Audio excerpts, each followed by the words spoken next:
ദിക്ർ ഹൽക്ക നടക്കുന്നുണ്ട്, നടുവിൽ ഒരു കുഴി കുത്തിയിട്ട് ഓരോ തവണ ലാ ഇലാഹ ഇല്ലല്ലാഹ് എന്ന് ചൊല്ലുമ്പോഴും ആ കുഴിയിലേക്ക് കല്ലിട്ടുകൊണ്ട് എണ്ണി തിട്ടപ്പെടുത്തുന്ന രംഗം അബൂ മൂസൽ അശ്അരി റളിയല്ലാഹു അൻഹു കണ്ടപ്പോ മറ്റൊരു സഹാബിയെയും കൂട്ടിക്കൊണ്ടുവന്ന് ഇവരെ പള്ളിയിൽ നിന്ന് ആട്ടിയോടിക്കുകയാണ്.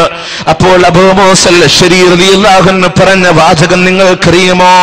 അല്ലാഹുവിന്റെ റസൂല് വഫാത്തായിട്ട് അവിടുത്തെ വടി നുരുമ്പി പോയിട്ടില്ല, അവിടുന്ന് ധരിച്ചതായ വസ്ത്രം നുരുമ്പി പോയിട്ടില്ല. അതിനു മുമ്പ് പ്രവാചകൻ പഠിപ്പിക്കാത്ത ആചാരങ്ങളെ കൊണ്ടുവരികയാണോ എന്ന് ചോദിച്ചുകൊണ്ട് ഇവരെ പള്ളിയിൽ നിന്ന് ആട്ടിയോടിക്കുമ്പോ എന്തേ ലാ ഇലാഹ ഇല്ലല്ലാഹ് തെറ്റ്, അത് ചെല്ലാനായി പഠിപ്പിച്ചതല്ല, പക്ഷേ എണ്ണി തിട്ടപ്പെടുത്തിക്കൊണ്ട് വട്ടമായിരുന്നു കൊണ്ട് ചെല്ലാൻ അല്ലാഹുവിന്റെ റസൂല് പഠിപ്പിച്ചിട്ടില്ല.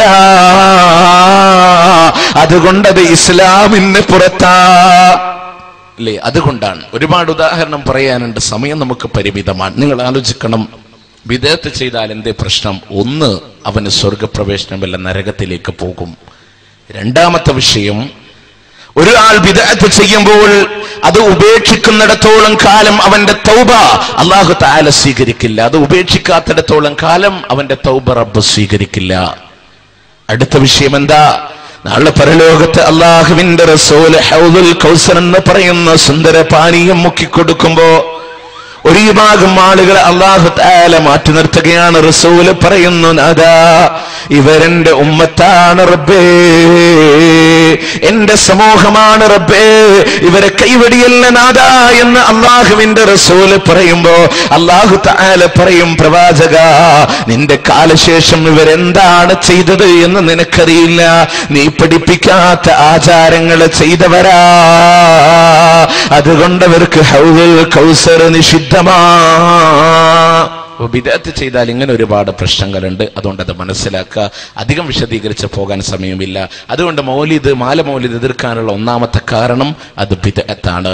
രണ്ടാമത്തെ വിഷയം, ഇസ്ലാമിന്റെ അടിസ്ഥാനപരമായ തൗഹീദിന് വൈരുദ്ധ്യമായ വരികൾ അതിലുണ്ട് ഉണ്ട്.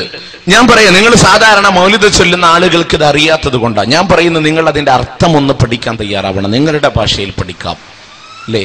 മുജാഹിദുകൾ സലഫുകൾ കൊടുത്ത അർത്ഥം വേണ്ട.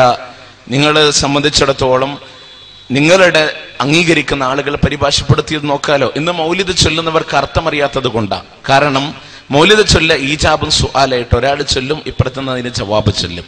രണ്ടു കൂട്ടർക്ക് അറിയില്ല ഞങ്ങൾ പറയുന്നതിന്റെ അർത്ഥം എന്താന്ന്. അതിന് വ്യക്തമായ ഒരു ഉദാഹരണം ഞാൻ പറഞ്ഞുതരാം. ഒരാൾ ചെല്ലുന്നത് എന്താ? ارتكبت على الخطا غير حسر وعدد لك اشكو فيه يا سيدي خير النبي كنت من